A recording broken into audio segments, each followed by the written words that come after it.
Welcome back, everyone, to Screamers, your favourite women's football podcast, I hope.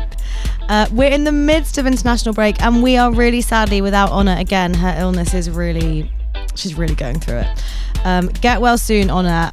Shall we dig into international break? Let's do it. So England have just played their penultimate game before Christmas against China. And wow, what a goal fest. We were saying over the summer, weren't we, after all them difficult Euros fixtures, it'd be nice to just have one of those ones where we batter somebody and it's really easy. Having said that, I do feel like there are experienced players that Serena could have substituted earlier in order to let some of the young, newer players that she had selected for the squad have a bit of a run around. Yeah, I'll be honest. As much as we might have in the summer yearned for those big defeats, it's quite boring. an 8-0 win where it was just like thoroughly routine was not the most exciting game of football. I mean, the crowd loved it, obviously. All the kiddies in the crowd with the torches were absolutely buzzing. But I hate to think what that's going to do for international relations, I have to say. I would have thought they could have eased off around 4-0 just for the sake of us. There's that trade agreement gone. Shit. Yeah, exactly. Jokes aside, I thought actually England did look really sharp. Yeah. It's always hard to tell when you're playing a side that is not completely evenly matched, but sometimes that does make a sort of better side look actually quite sluggish. Yeah, you can, we've said it before, can't you? You can sort of drop levels rather than like maintain your own. And I think it is good to be playing teams from outside Europe because we've obviously had a lot of teams from Europe and teams from outside Europe play differently. Yeah, it was just a shame. I feel like none of the friendlies really have actually been ideal in terms of like offering England like something really good to test themselves against. You know, there was the 2 red cards in the previous 2 games. Yeah. This was playing a team who were obviously, different setup. Serena said they were like tweaking England's shape and trying something new in the first half, but it kind of is like this is going to sound so bitchy, bit of a glorified training session. Yeah. I mean, to be honest, sometimes some of the kind of pieces that England were playing looked like they were on the training field. Like it did look like that. Yeah. Especially in the final third, where I think China really were lacking in their defence. Oh, keeper. I know. The keeper was chasing shadows all game. It was not good. But yeah, I think we looked really sharp, and I think 5-0 half-time, the first string have had a run around. They've had a lot of fun. They've scored some good goals. Let's make some big changes at half-time. Let's not bring on Chloe Kelly and Jess Park. Yeah. As cool as it is to see Jess, because I feel like we've not got to see Jess Park in her like run of form because of her concussion last time round. So it's cool to see her in an England shirt and like the start of that Jess Park and a tune link up for England. It's like, I feel like you could have bought on Freya Godfrey. Yeah. It was a real shame, I thought, that she didn't get on the pitch. I mean, Lucia Kendall got on. Yeah.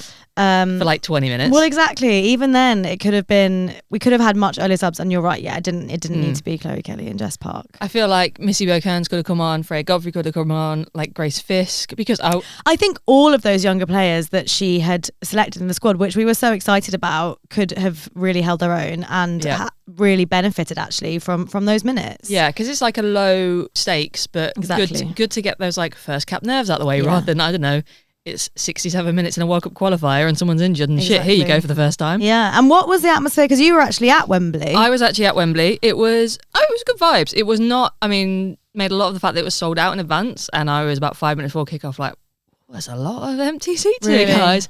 It turned up, I think it was about 74,000 in the end. So like, you know, I think 5:30 kickoffs really work in winter because it's dark. So you get like all of the lights and all of the vibe and the self-esteem.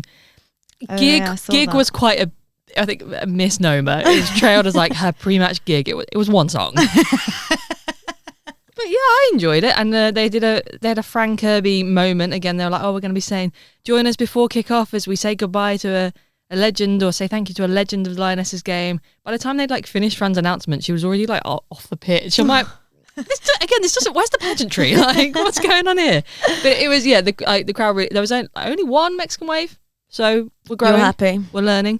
The China fans, fair play to them. Every time China like advanced into England's half, they were really loudly unified chanting of China. Oh, that's great. I mean, to be fair, there was one moment, I think, where I thought, oh, Anna Morehouse, are you going to save that? When she kind of caught it and then dropped it. Yeah, exactly. And I thought, oh God. Yeah. And so a first cap for Anna Morehouse as well. Yeah, like, again, nice to get that away in a game that you're not going to be troubled too much. And to keep a clean sheet just for her own confidence. Yeah, I thought for what she could have done, it was mainly like practice, I guess, and distribution and things like that. And I thought she did well. I think most of the team who had to do simple things did them well. Weirdly, the only player who I was watching like in the moment in the stadium thinking, you shouldn't be making this look as hard as you are, was Niamh Charles. Really? There was like a few, and not wholesale throughout the game, but it's like, we won 8-0, you've got to like dig deep to find some flaws. But I was like, Niamh, I feel like you shouldn't be making that pass as hard as it is, or like you shouldn't really, like, you've recovered well and got the ball back. You shouldn't really have lost possession there. So it's a bit strange. But apparently most of the China team play domestically still in China, and their league's been done since September. Wow, okay. So, it's like really a thumb on the scales in favour of England, even before you consider like the golfing quality of players in and of themselves. Yeah. But hopefully Ghana will be more of a competitive match. Yeah. But then I feel like if it is more of a competitive match, does that mean we're once again just going to see the same players out? Exactly. But maybe this scoreline will give Serena the confidence to try and rotate a little bit more. I mean, Lotte Wubben-Moy got on the pitch. I know, which is great. Can you believe it? Did you go out and buy a lottery ticket?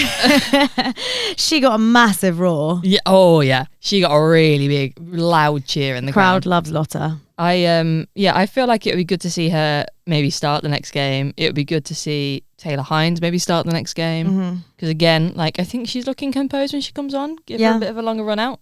I just think like it is really important in this sort of long run up to the World Cup, which actually is shorter and shorter. Yeah. That we do start getting all these players, like you say, feeling comfortable on the pitch. Like whether or not it's the most competitive game we've ever played, it's still a game at Wembley playing for your country. Like that still comes with nerves. Yeah. That's such a good point, actually. It's probably the best in terms of like dealing with the mentality of holy shit, I'm on a massive stage. Exactly. The game itself is. Well, it's very different to playing like another top team at Lee Sports Village. Even if the other team is much better than China came out the other day. Yeah. It's a completely different atmosphere, isn't it? And that can be quite kind of paralysing, I imagine. It feels like Serena she got all the plaudits for all the new names in the squad and was like, I got ya. Got ya. You thought I was going to let Alessia Russo play anything less than 83 minutes? No. Poor girl needs a break. Aggie was probably there like, you kidding me? Come on, are you kidding me? Lots of other international games, matchups, some of them with equally mad scorelines. By that I mean, hello Jamaica, 18 goals? Jesus Christ. That is a ridiculous scoreline. 18-0 against Dominica, and the Dominican goalkeeper came out after the match and said Bunny Shaw kept apologising to her every time Jamaica scored. I'm sorry about that. I am kind of really interested in the mentality behind going for an 18-0. Like, I guess maybe with an eye on the fact that if they're beating Dominica 18-0, other teams might also be able to. Right, so they actually just have to go hell for leather. Yeah, right. God, that can't feel good. Okay, I understand now why Bunny Shaw was apologising. And you're probably there as a keeper having let in like 17, like, yeah, cool. I'm so happy for you. And then USA beat Italy 3-1. Yeah, kind of routine. Looked like it could have been more. They scored 2 minutes or something like that? I thought it could have been a much worse scoreline had Giuliani not had a pretty good game, actually. I think those 2 Kat Macario goals were really nice. And but she did make some good saves. So I mean, USA, they want that scoreline, really, don't they? They shouldn't be losing to Italy in the grand plan for the US women's national team. No, but considering some of the results they had earlier in the year, I think it's also like the loss to Portugal. Let's not forget. Let us not forget. We will remind you, US, every single time. Never forget. We will never let you live it down. The inevitable matchup that comes in the World Cup. And Wales ended their losing run as well. Finally, what had there been 11 games? Yeah, not been good. That's a lot of pressure. Big news, well, beyond arresting the slump, is they've also managed to nab a player off Australia, which I'm going to assume that Laura Hughes' solitary cap for Australia was in a friendly, because otherwise I don't know how they managed to do that. But yeah, starting to build up that roster. Also, I found Rhiannon Wilkinson's pre-match really interesting, because obviously a big deal has been made, mainly by us, but a big deal has been made about Jess Fishlock's retirement from Wales and like the impact that will have on the team going forward. And Rhiannon made a really good point of like Jess Fishlock can continue to inspire the team by like to be bold in decisions about where they play their football. Yeah, because I think what is still feels like it's holding Wales back is that so many of that team, when you look at them when they go back to their clubs, they're just not playing. Yeah. I think the stats some of these found for the Euros were like 65% or 70% of the Wales squad at the Euros weren't regular starters for their clubs.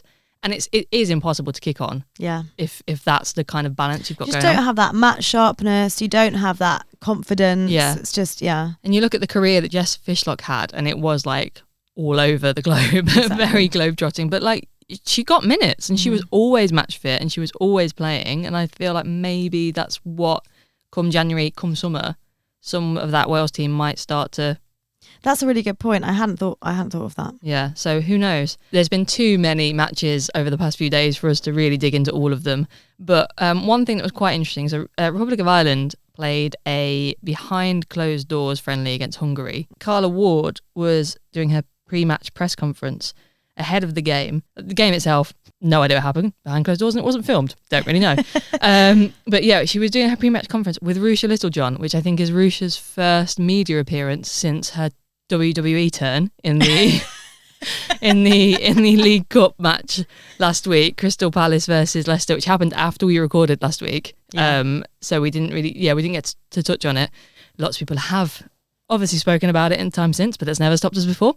But yeah, and Carla was asked about the fact that, asked to address Ruesha Littlejohn choke slamming, would we say? How would you describe what she did to Hannah Kane in that game? I think there's one end of the spectrum where she choke slams, and then there's the other end where she sort of grabs her around the neck and falls over. Yeah. So it's somewhere between those two, I think. I'd argue that even the most positive interpretation of that is still grabbing her around the neck. Oh, so 100%, yeah. And it obviously went immediately into international break, so there hadn't been a lot of chances to speak to Ruesha about that. They were both asked about it in the pre-match conference, and Ruesha said, "I regret letting my emotions spill out over on the pitch.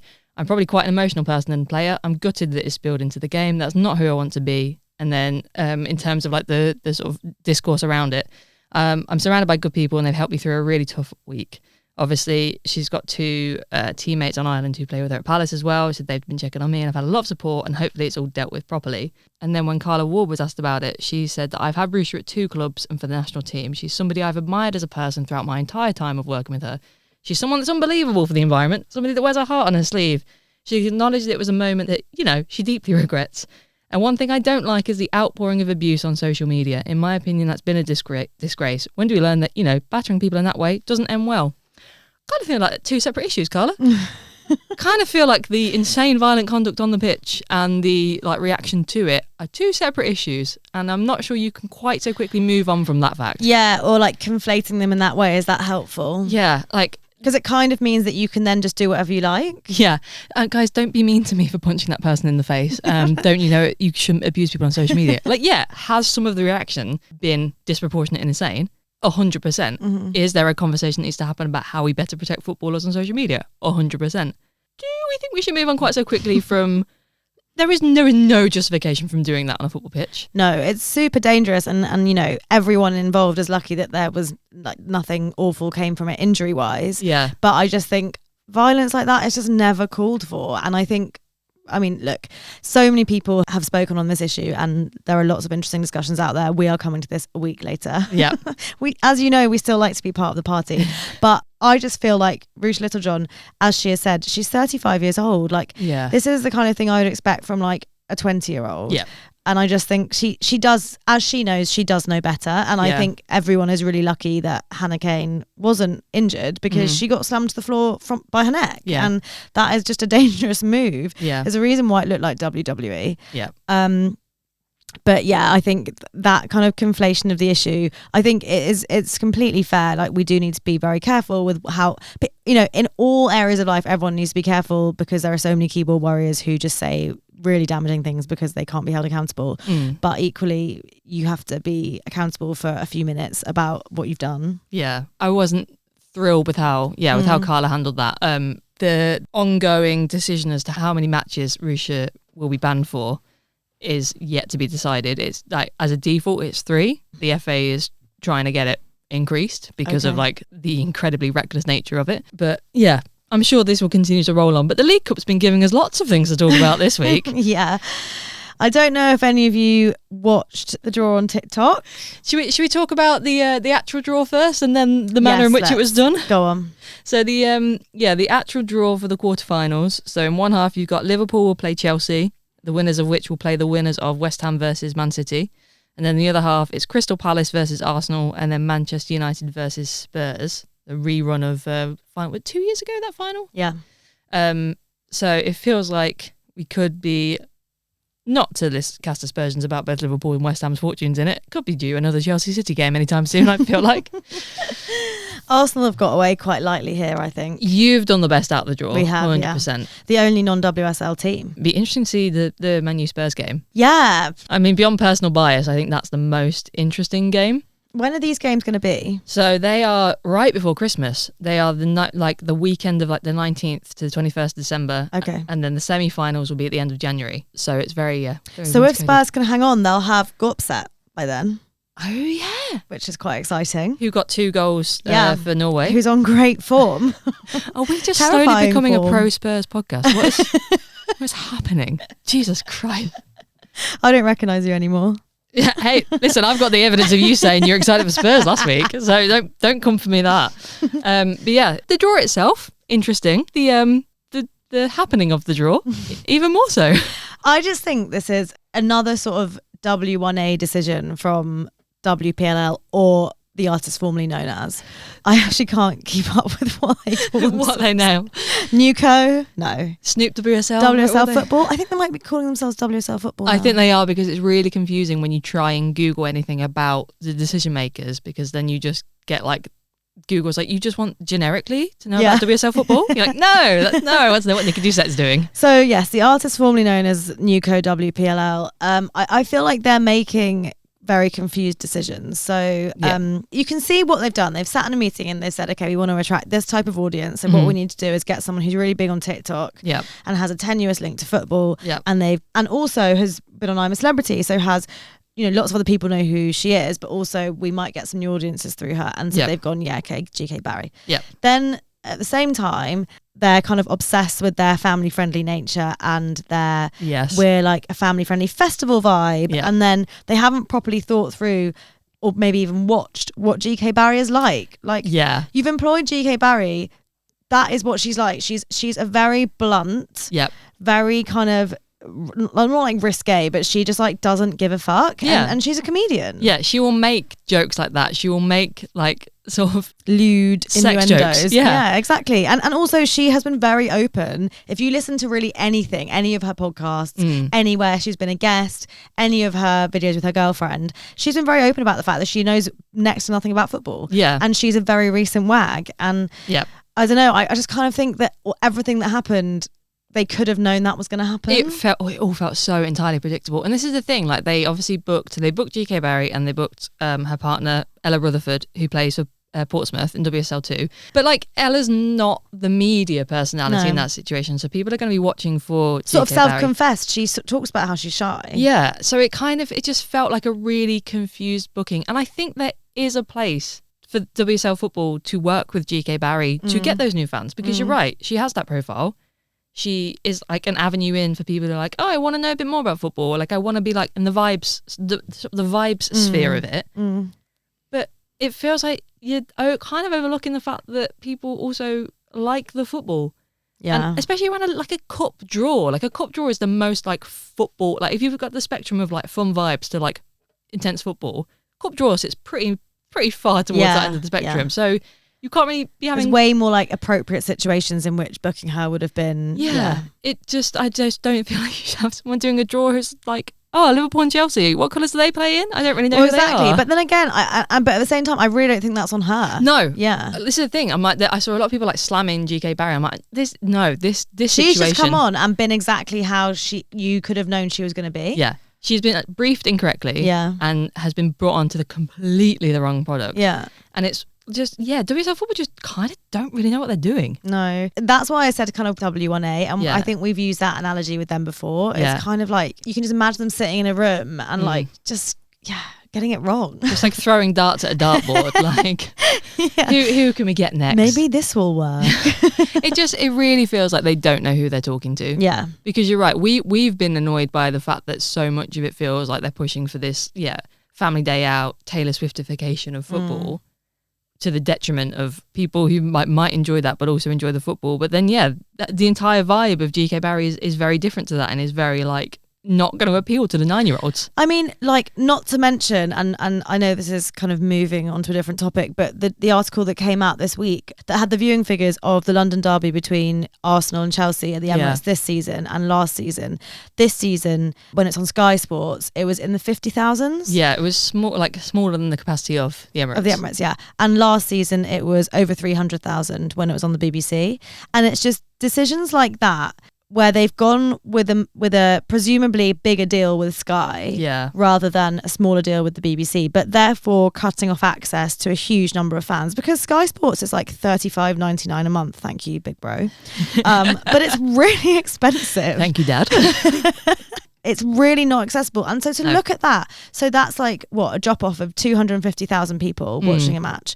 When at a time when they keep telling us they're trying to grow the game, it really makes you think, like, what is motivating your decisions? Because that is such a short term thing to take a Sky Sports deal because it's giving you more money, but it's doing the exact opposite of what you say you're trying to do. It's also like, what do they think growing the game is? At this point, I'm like, I think we actually, like, beyond the tactics of how you're doing it, I want to know what you think growing the game is. Yeah. Because if it's not growing viewership and if it's not making going to games or watching games accessible, then truly what is it?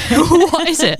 Is it just like trying to turn all the players into influencers in and of themselves? Because it feels like a lot of the content that comes out of like Barclays WSL. And also, if you are going for like the family friendly thing, this wasn't that either. You're right, they're just chucking things at a wall and seeing what sticks. Yeah, and that is what it's giving, unfortunately. I think it's really unfortunate in terms of the timing of it, because the League Cup is really struggling for like relevancy. Yeah. And not to the point of struggling for legitimacy, but it's kind of doesn't really have an identity in the like current women's football slate. No. So the timing of that, of a competition that's really struggling to get the viewers, because again, like we've made a point of it a lot on the podcast this season, most games in the League Cup you've not been able to watch. Yeah. Not even streamed on YouTube. No.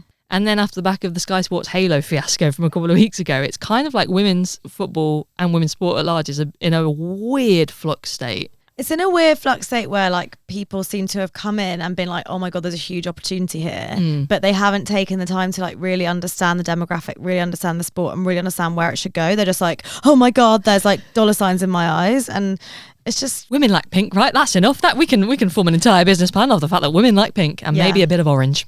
I mean, I have to say, I do love that colour palette. They've got me down to a T, what can I say? And I am sold. Anything you want to do, guys, I'm sold.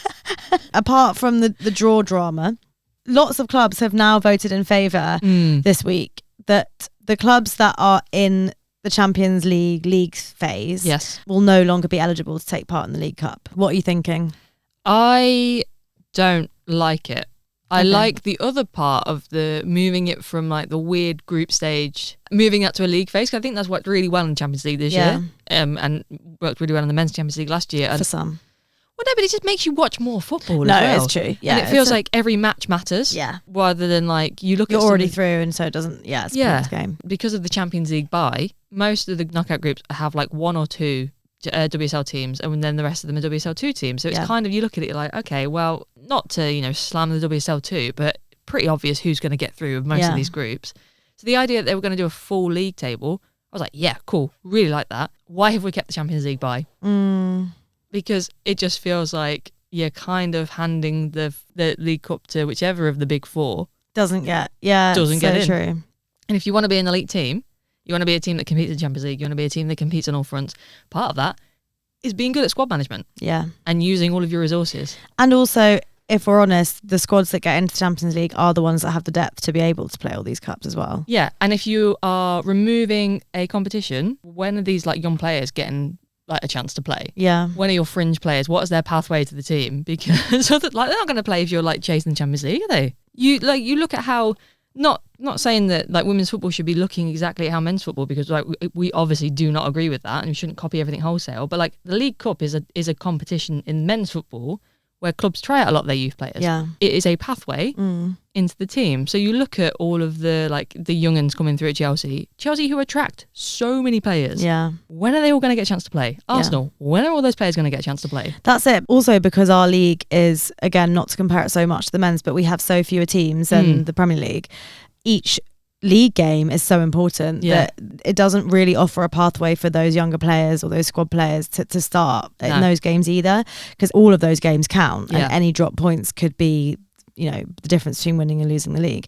So I agree with you. I think it's interesting because the reason they're giving is kind of linked to player welfare, which we have talked about, and I think women's football does have an incredibly packed calendar and small squads, and so that is something that definitely needs to be looked at. But yeah, you're right. I mean, this does kind of feel like handing it on a plate to that one team that doesn't get the Champions League place. Yeah, but let's see. Who knows? Liverpool are going to win it. Liverpool are going to win the first league phase League Cup. Calling it now. Well, the WSL might be on holiday still, but the Screamers of the Week has not stopped. There's been goals from around the globe. So shall we pick out the best of the bunch this week? Let's do it. Maya, you once again won last week's Screamers of the Week. I'm genuinely surprised by this one. I thought Bernstein was going to get it. No, I mean, that Ellie Carpenter hit was fantastic. I mean, have you figured out how to see how the votes count up yet?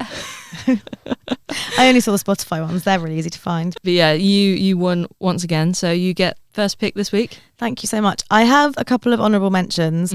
One is Annie Colston, who plays for Swindon Town. The third goal of her hat-trick against Oxford City in the second round of the FA Cup was, I wouldn't call it a screamer, but it was like really tricky, and she kind of caught it on her chest, then did like a keepy uppy and then a volley. It was good. It was really good. Sounds good. Search it up on Instagram if you haven't seen it. It's on Swindon Town Women's Instagram page. It sounds like a great goal. It was a great goal. My other honourable mention is Kat Macario's second goal versus Italy. I thought it was a really nice hit. Oh yeah. But of course the goal I'm going for is an absolute fucking rocket from Kyra Cooney-Cross in Australia's demolition of New Zealand. Yeah. Where she picks up the ball near the halfway line. Yeah, so far back.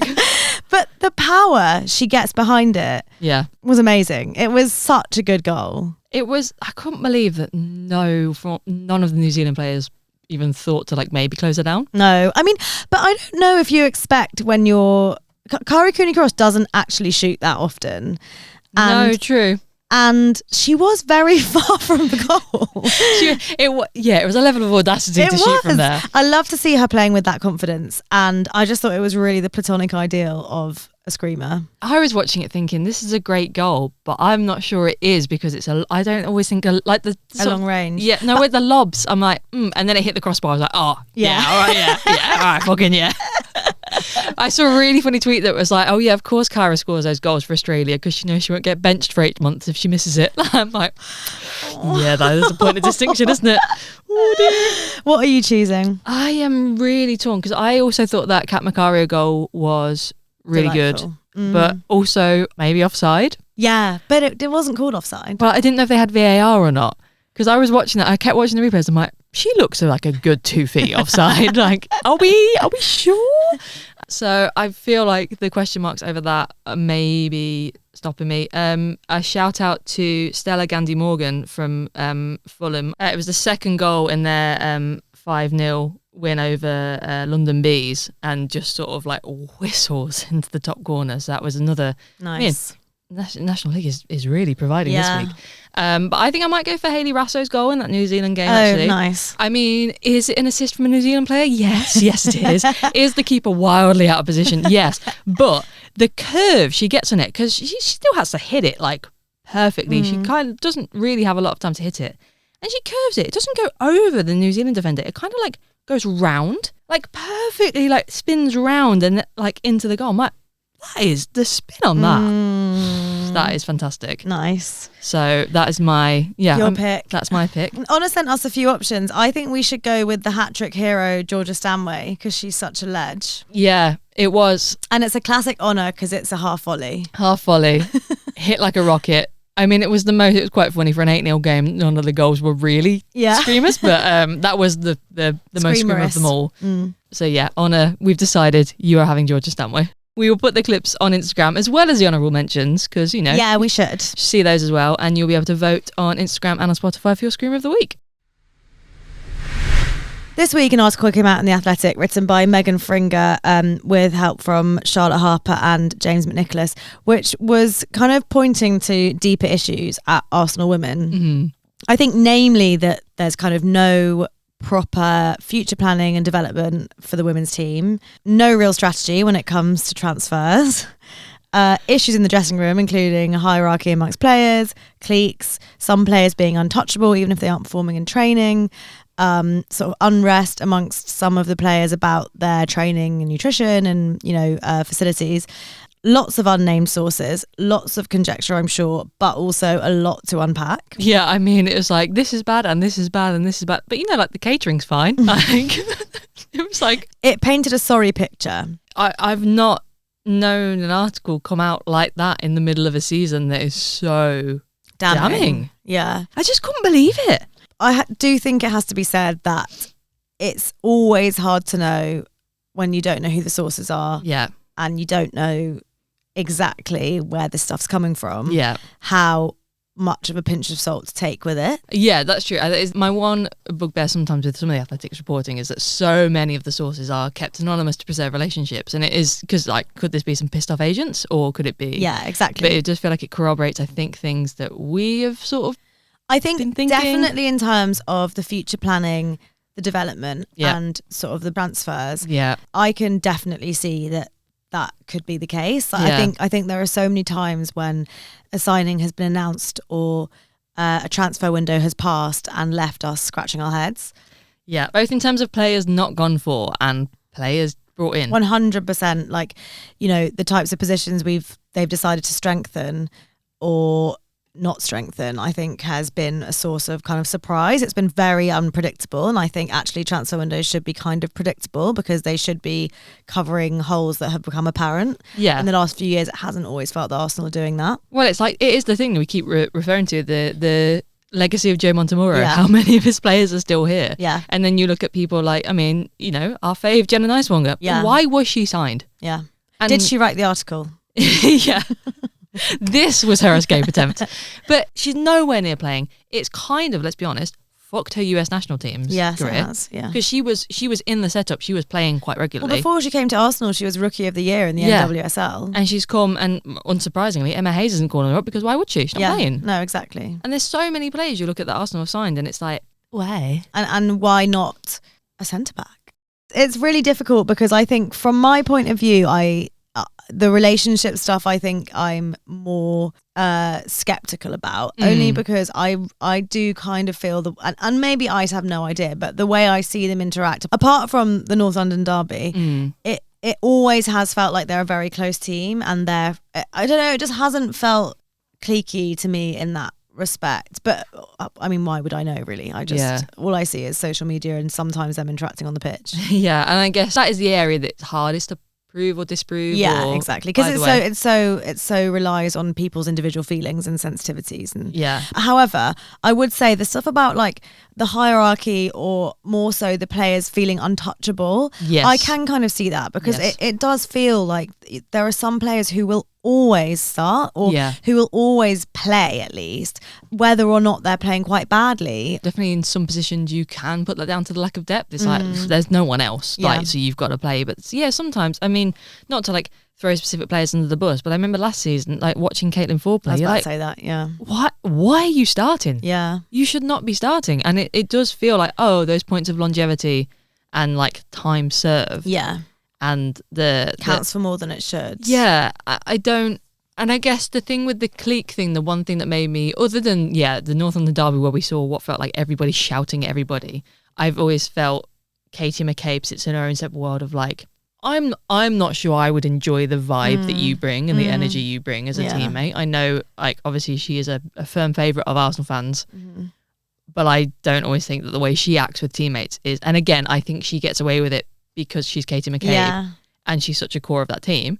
It feels like there's a little bit of obviously Leah's out injured at the minute, so you can't really necessarily bundle that into the same thing, but it feels like there's a passivity sometimes with Arsenal captains, and I'm including Steph Catley in this as part of the leadership group and the vice captain, where they're you kind of do your own thing. Yeah. I'm not really going to, like, not that you need to be a kind of captain that like shouts at people and lays down the law. You have to be an active leader, don't you? Yeah. And if there are players, like, it might not be as cliquey as what is being portrayed in this article, but clearly there's an element of truth to it for that to come from anywhere. And if players feel like they're on the outskirts, or that they're like, that's not good. Yeah. And that should be, as someone who's like a long-standing captain like Kim Little, that's kind of where you should be stepping in and like sorting that shit out. Yeah. It hasn't been a good season for Arsenal. This will not be good. The fact this article has been released for them. No. But also, I mean, it's hard to know like how much control Claire Wheatley has, given that it does seem like there isn't as much maybe like dedication to the women's team within Arsenal as we maybe thought. Yeah. If this article is to be, believed. Yeah. But it does feel like she is taking a slightly scattergun approach, or whoever is making the decisions is making kind of random. Yeah. If you look at Chelsea, they have been like very meticulously building up specific players who they know are going to play well with their other players and make sure they have no holes in any of the positions. And they now have this like bulletproof squad. Yeah. There is not one bit of that squad that you look at. I mean, I guess maybe depth of centre-back again. Yeah. I think that kind of feels like an issue across the women's game as a whole, though. Like, not necessarily Chelsea, but yeah, most of those players, you're like, wow, you have started. I'll give them their credit. I think United have, they don't have the same might, but I think you look at the recruitment they've done. Been really clever and really smart. Whereas sometimes with the Arsenal recruitment, it's like they've bought someone so no one else could. Yeah. Or they've kind of done the hype player. Someone's had a really hot international tournament and then has come in and not really lived up to that. It kind of feels a little bit directionless. Yeah, and I think even pre this article, I think that's how it felt for a lot of fans. We came off the back of winning the Champions League, and that felt like a really amazing opportunity to push on. Yeah. We didn't have a sort of amazing summer signings window, even though surely we could have attracted lots of players that we needed in that window. Yeah. We didn't. Yeah. Just had this very flashy Olivia Smith signing. Who has not broken into the team, which kind of seems to corroborate the stuff about lack of pathways. Yeah, exactly. Obviously, Freya Godfrey left for that very same reason. Yeah, after her like first call up to the England camp, obviously everybody wants to chat to Freya, and she quite a high profile move to London City Lionesses in terms of, I think people thought she would eventually break into the Arsenal setup, and she was quite open about the fact that the choice to leave wasn't really her choice. Like, she came around to it and settled on it and decided that London City Lionesses was her place to go, but it was very much a forced decision that was kind of taken out of her hands, partly because there's just no route into that team. I think Katie Reid, outstanding breakthrough because of injury. Yeah. I don't feel like necessarily there would have been like a planned, staggered introduction for her. No, I mean, obviously it's impossible to say, but if we look at other examples, it just looks like no. Yeah, exactly. You wonder if that's partly why Michelle Adjuman chose to go on loan to Brighton again. Yeah. You get that guarantee of minutes. And I wonder if that plays into why Arsenal maybe struggle to attract people. Because if you're a promising young thing, you're looking at Arsenal like, actually, well, other players have gone there, like Kafaji's gone there, Kyra Cooney, like they're not really getting that development. No, and again, there was that stat in the article, which is that we have the oldest average age by 2 years of any other team in the WSL. Which kind of blew I don't know who I thought did, but it blew my mind. I think I thought it was us, actually. But it just shows that, we know we're not having that turnover. We talk about the Joe Montemuro first 11, how it still is the old guard. And problem is, it has felt for a few seasons there needs to be a big shake-up at Arsenal, and it never comes. I think the Champions League, in hindsight, it really it's like, protected. Yeah. Did it plastered over a lot of cracks. I found all of the structural stuff and all of the changes really interesting, because Arsenal has kind of, and it's always used as like the yardstick of like how a club treats women's football. The one club thing, the like making the Emirates the home ground. Like, it's rightly used as like this is what a women's team can become if it's treated with respect. But actually, it feels like behind the scenes now that's like kind of starting to taper off, and like the commercial success and it being viable as a brand is maybe being prioritised a little bit over the viability as a football team. But you know what? We'll probably win the Cup of Champions, and then it will be plastered over again for another year. As we have reached the Woso Community Noticeboard, I will just say we will link that article from The Athletic so that you can read it in our stories. Yes. But have you got anything else for the notice board, Jessie? I mean, it's been a weirdly quite busy week in terms of things going on. The maddest thing that I think I've seen recently, there was the Vålerenga player who was caught by like anti-doping officials and charged with taking a controlled substance. It's because she had ingested some of the pellets from a 4G pitch and they had the controlled substance in it. Oh, is that true? Yeah. I'll get the article up just so I'm not fudging any of the details. Imagine if she's just made that up to get away with it. Just like making sure people see her just like scoffing pellets from a 4G pitch. No, she's been cleared of a doping violation after she accidentally ingested a banned substance contained in the rubber crumb in the artificial pitch. Oh, that is so grim. Yeah. Now I'm like, what are those 4G pitches made of? Why are they putting that stuff in the 4G pitch? I can't even begin to pronounce what the substance was. 8 players in that game tested positive for it.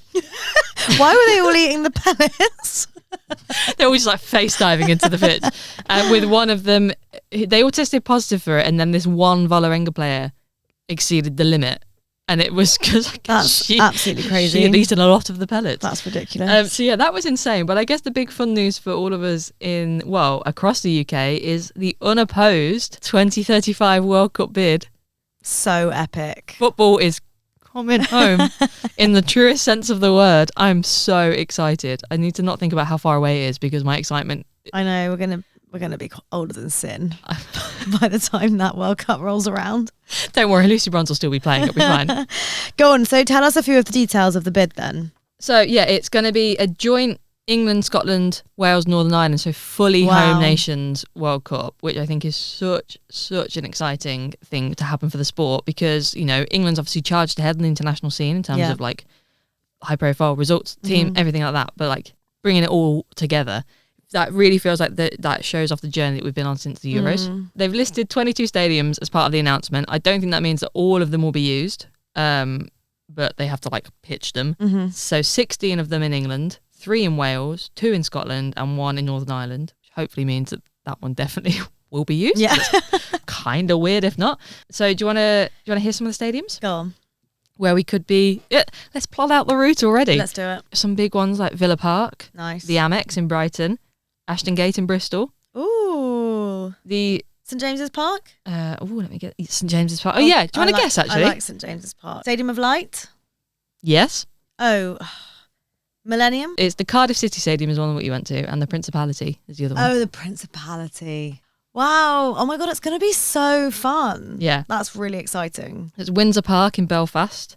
The new Birmingham Stadium, you know, that new design that's been released of the big turrets. Because it'll be ready. Because it'll be ready, as will potentially, if the redevelopment goes ahead, of the new Old Trafford.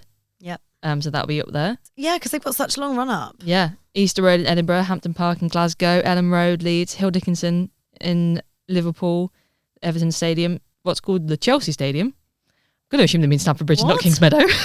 Kings Meadow. Spurs, Wembley, the Etihad, St James's Park, the City Ground in Nottingham. Not the Emirates. The Emirates is there. Old Trafford and Wrexham Stadium. I wonder if they'll do free trains for us like they did in Switzerland. Ooh. I do think fat chance, but if we start campaigning now, then our hopes will get crushed even more. But there will be 104 matches because it will be, by that point, the World Cup will be 48 teams. Wow. So it needs 15 stadiums to run. Okay. So of the 22, I guess, like if the redevelopment of Old Trafford is late, exactly. Then they've got scope. 104 matches contested by 48 teams over 39 days. That is super exciting. Bring it on. That's all we have time for on Screamers this week, but come back next week when we will be digging back into the second game of this international fixture against Ghana, and the WSL will be back, and hopefully so will Honour. Fingers crossed.